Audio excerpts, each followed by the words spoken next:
no Alerta Geral. Bate-papo político com os jornalistas Luzenor de Oliveira e Beto Almeida. Os desdobramentos das articulações para a filiação do presidente Jair Bolsonaro ao Partido Liberal. Os dirigentes estaduais e nacionais da sigla se reuniram nesta quarta-feira em Brasília e abriram as portas para a filiação do grupo do presidente Bolsonaro, como conta agora o repórter Carlos Alberto.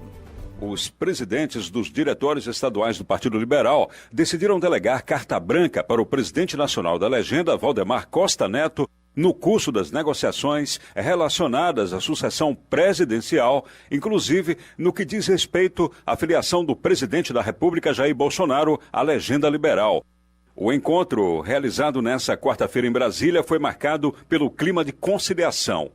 Em nome da legenda liberal, o senador Jorginho Melo, que preside o diretório estadual do partido em Santa Catarina, disse que os 27 presidentes liberais nos estados garantirão apoio irrestrito a Costa Neto na condução dos acordos relacionados ao ingresso do chefe do executivo ao partido. Ao ser questionado sobre eventuais divergências de Bolsonaro relacionadas ao pleito de 2022, Jorginho Melo disse que o partido está dando ao presidente Valdemar carta branca para acertar com o presidente Bolsonaro todas as arestas e possibilidades que tenham em qualquer canto do Brasil.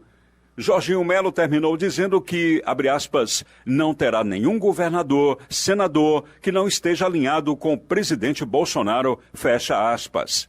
Além da pauta voltada à filiação de Jair Bolsonaro ao Partido Liberal, a reunião conduzida por Valdemar também tratou das estratégias eleitorais que serão traçadas em cada estado do Brasil, confirmando assim a posição do PL em apoio à candidatura da reeleição do presidente Jair Messias Bolsonaro. Com notícias da política, Carlos Alberto para o Jornal Alerta Geral. O Comando Nacional do PL, por meio de nota bem resumida, disse o seguinte: os presidentes dos diretórios regionais do Partido Liberal, reunidos na sede nacional da legenda em Brasília, por unanimidade, decidiram que o Partido Liberal está pronto e alinhado para receber o presidente da República, Jair Bolsonaro, em todos os estados. O presidente nacional do Partido Liberal, Valdemar Costa Neto, tem carta branca para conduzir e decidir sobre a sucessão presidencial e a filiação do presidente Jair Bolsonaro. É essa a nota, jornalista Beto Almeida, que reforça o conteúdo da reportagem do Carlos Alberto sobre os novos rumos partidários do presidente Jair Bolsonaro. É uma mudança importante na agenda pré-eleitoral, porque mexe com o cenário em todo o país, cenário partidário e político. Aqui mesmo no Ceará, o diretório estadual é um dos grupos nos estados que decidiram endossar essa orientação da Executiva Nacional. Ou seja, Beto Almeida, pelo menos nesse momento, o presidente Jair Bolsonaro já tem um rumo partidário definido e com essa matemática do Comando Nacional do PL, de que com a chegada do presidente Bolsonaro, o Partido Liberal terá em 2022 uma vitória nas urnas com pelo menos 65 deputados federais eleitos. Cálculos bem otimistas. Jornalista Beto Almeida, bom dia. Beto Almeida, a análise política com credibilidade e isenção.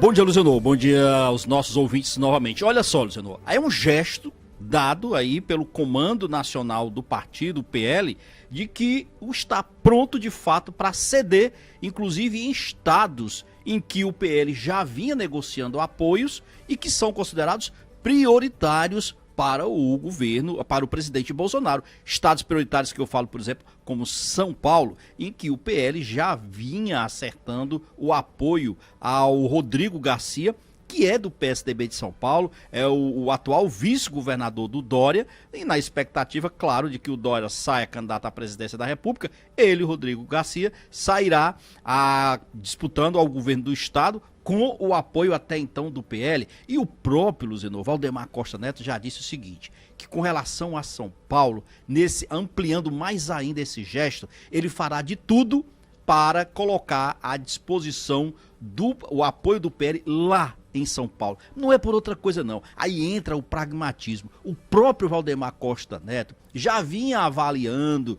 por dentro, nas articulações internas dele, de que o Rodrigo Garcia pode não ter exatamente sucesso nas urnas. Então, por que se queimar? Por que fechar as vias de negociação com o presidente Bolsonaro e apostar numa candidatura que pode não ser exatamente um sucesso como espera o tão pragmático Valdemar Costa Neto? Só que tem leituras que apontam o seguinte, Zeno, que no caso da região Nordeste, por exemplo, isso não significa dizer, você citou aqui o caso do Ceará, por exemplo, que avalizou e todos avalizaram, deram carta branca ao Valdemar Costa Neto para fazer essa negociação direta com o presidente da República, mas não significa dizer que mais à frente, por exemplo, alguns no Nordeste possam não apoiar diretamente o presidente Bolsonaro e outros possam até apoiar, quem sabe, o presidente ou ex-presidente Lula na corrida dele à presidência da República em 2022. Isso pode acontecer? Pode sim, Luzenor. E se vai ter problema? Olha, são problemas futuros, mas que por enquanto os estados nordestinos, mesmo tendo colocado este apoio, dando essa carta branca, ainda não significa dizer que tudo está pacificado para o ano que vem. Vamos continuar aqui na nossa agenda do bate-papo político. O senador Cid Gomes deu parecer favorável a um projeto que garante empréstimos de 28 milhões de dólares para a modernização do Poder Judiciário. As informações chegam agora com Carlos Alberto. Esse projeto está tramitando no Senado e significa dizer que, se concedido o empréstimo, o Judiciário do Ceará terá pelo menos 140 milhões de reais para investir nessa área da modernização. O parecer já foi dado, Beto Almeida, e agora esperar a votação no plenário do Senado desse projeto. É a questão do Poder Judiciário, Luciano, de trabalhar principalmente com a digitalização, com o atendimento, Luciano, por meio de controle à distância, onde na realidade existe cada vez mais agilidade, tanto dos operadores de direito quanto dos próprios magistrados. É o que todo mundo espera, Luciano, na realidade. Quem é hoje que está satisfeito, por exemplo, Luciano, com a lentidão do Poder Judiciário? O do Ceará, inclusive. E o que todos querem é exatamente isso, que projetos, que investimentos dessa natureza tragam agilidade nas causas que tramitam no Tribunal de Justiça do Estado do Ceará. Os ouvintes que nos acompanham, o jornalista Beto Almeida, pela FM 104.3, Expresso Grande Fortaleza, pela agora FM 107.5 no Litoral Leste, no Vale do Caju, e também pela FM Maior 93 de Baturité, estão na expectativa sobre o que aconteceu ao longo da tarde e noite dessa quarta-feira, durante a audiência na 67ª Zona Eleitoral do município de Aracoiaba, onde foram tomados vários depoimentos no processo que apura abuso do poder econômico e político nas eleições de 2020 na cidade de Ocara, que tem como principal alvo a prefeita reeleita Amália Lopes. Ainda não vazou informação, jornalista Beto Almeida, mas claro que os moradores ficam ali ansiosos, esperando algum vazamento, alguma informação sobre o que aconteceu ali ao longo de muitos depoimentos. Tensão de um lado, expectativa de outro, mas ao final sairá a decisão por parte da Justiça sobre o que ficará definido em relação à punição ou à continuidade desse processo, que pode até dar em cassação da prefeita Amália Lopes, Beto. O trabalho na 67ª Vara da Justiça Eleitoral lá em Aracoiaba se estendeu, Luciano. Foi até tarde da noite. E a Justiça trabalha, tem seu trâmite, tem sua forma processual de trabalhar. A gente fica na expectativa, e os moradores também, porque ontem nós comentamos sobre isso. É claro que todas essas medidas, o que foi decidido ontem, os depoimentos que foram tomados, terão a devida transparência. E nós vamos divulgar isso tão logo a gente tenha esses resultados atualizados e confirmados. Porque aqui é o seguinte, informação não é só com base do ouvir dizer, não. A gente apura para dar os fatos corretamente. E daqui a pouco, dentro do bate-papo político, Beto, nós vamos conversar, Luciano, sobre o Ministério Público do Estado do Ceará. Entrou mesmo com ação civil pública contra o prefeito de Aracati, Bismarck Maia, por aglomeração no final de semana. Vamos também falar sobre a mobilização de municípios da região ou dos prefeitos de municípios do Litoral Leste, do Vale do Caju, que se preparam para lançar as mulheres esposas à Assembleia Legislativa. Tem muita movimentação nessa área. Daqui a pouco.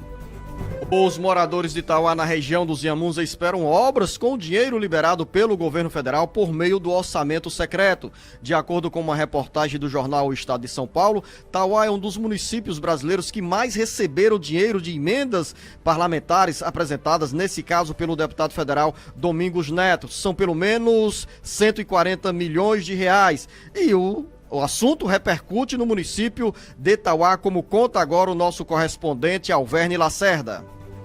Bom dia, ouvintes do Alerta Geral em todo o Ceará.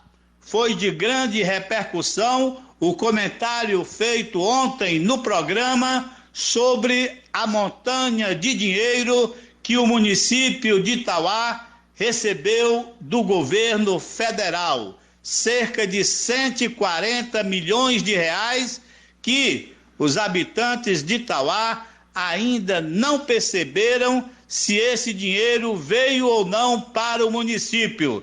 Alguns exemplos de que Itauá não tem este dinheiro, a contar pela situação em que vive alguns setores do município.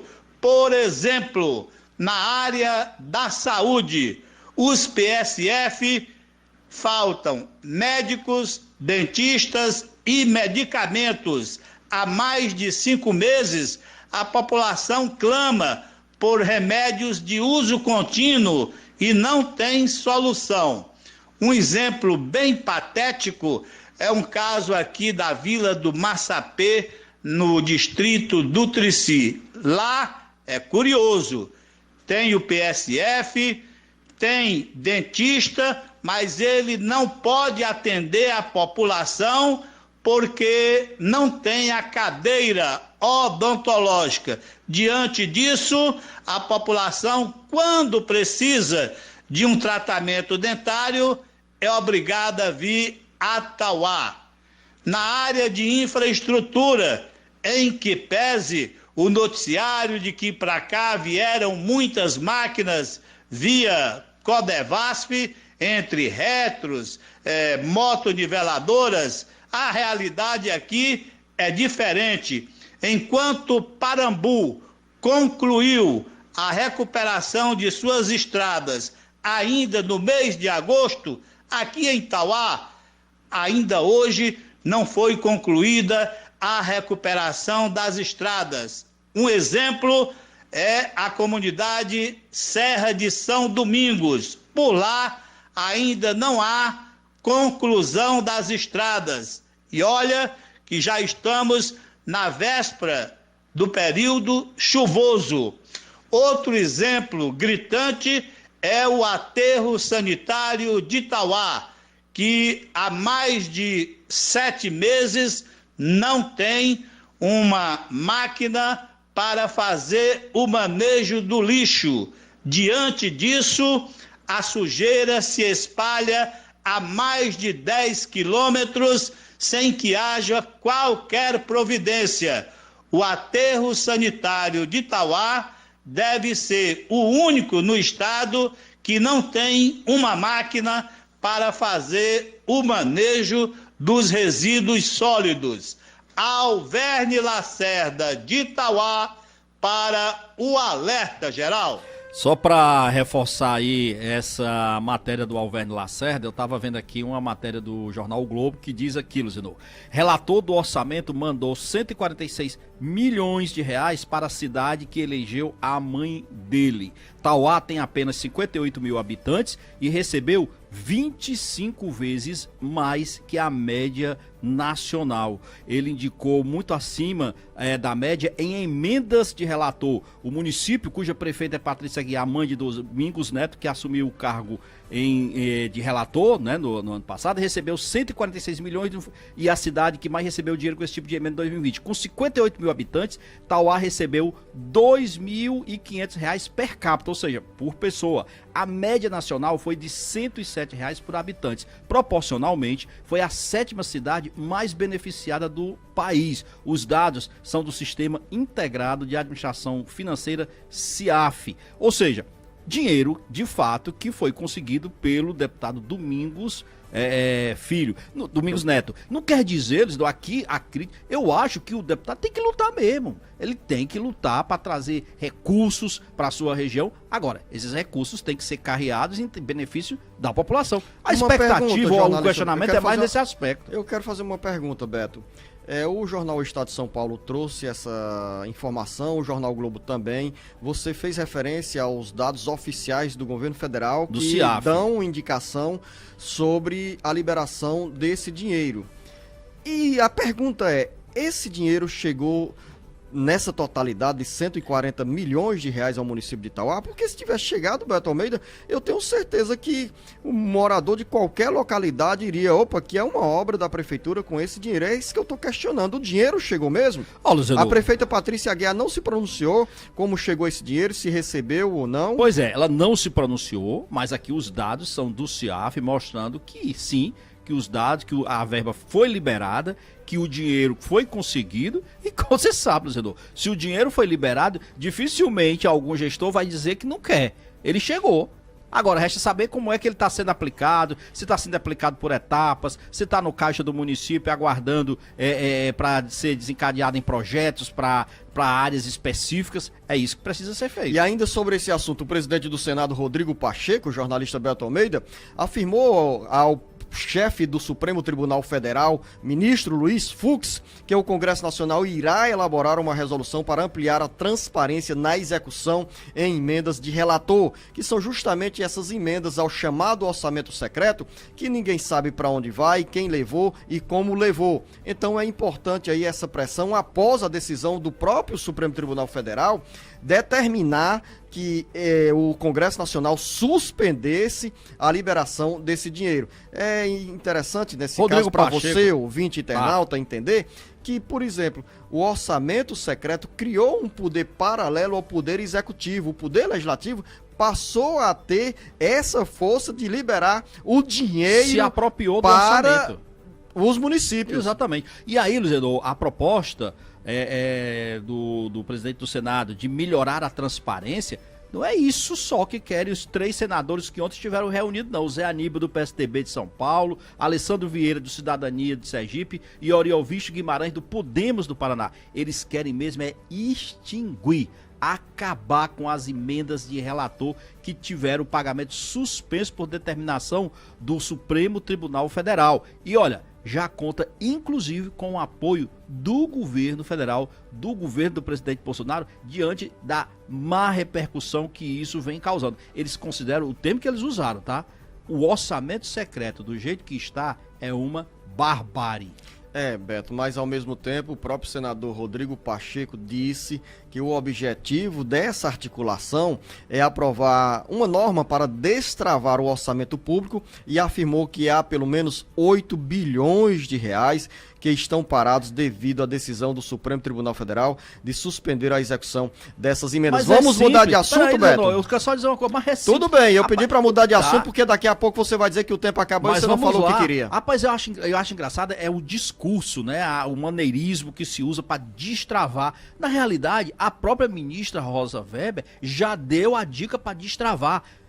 Presidente do Senado, Rodrigo Pacheco, só quero que o senhor nos diga o seguinte: para quem foi a emenda, quem é o parlamentar, para qual foi o município e o estado que ela foi, quanto foi e onde vai ser a obra que vai ser feita. E só como isso. Foi aplicada. E como foi aplicada. Acabou. É transparência. Jornalista Beto Almeida, você nos antecipou que o Ministério Público Estadual está colado no prefeito do município de Aracati, Bismarck Maia, que promoveu uma festa do Liberou Geral, um forrozão. Até eu queria dançar esse forrozinho, Beto, sem aglomeração.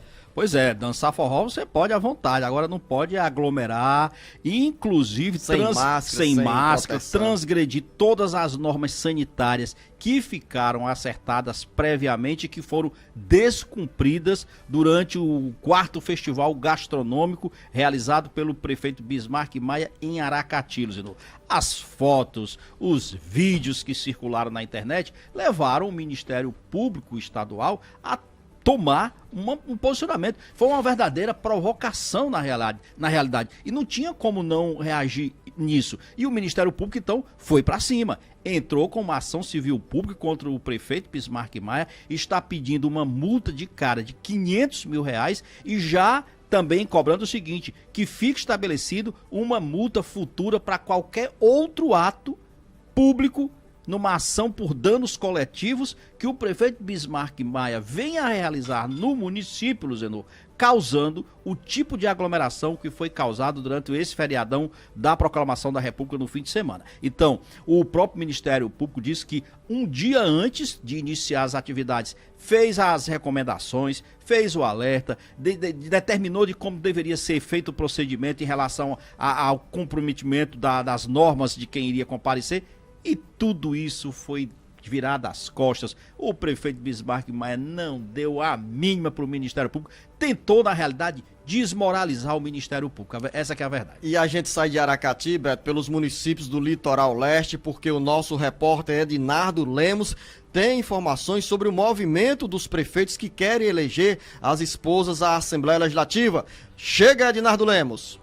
Lugar de mulher de prefeito não é só como primeira-dama, não é só em ação social. Política partidária, disputa de voto é também para as esposas de prefeitos, especialmente de municípios da região metropolitana de Fortaleza. Se tudo caminhar conforme o planejamento desses gestores, como Nezinho Farias de Horizonte, Acilon Gonçalves de Eusébio, Tiago Ribeiro de Cascavel e Dr. Júnior de Chorozinho, suas esposas entrarão na briga pelo voto nas eleições de 2022. Nezinho de Horizonte já anda com Jô Farias em tudo quanto é canto do Ceará. No caso da esposa do Dr. Júnior, Aline Freitas, há uma condição, que o deputado hoje estadual Evandro Leitão saia na próxima eleição para deputado federal. Já as outras esposas foi praticamente definida em uma reunião na noite da última terça-feira, em um encontro no Alphaville, com as presenças dos prefeitos Tiago Ribeiro de Cascavel,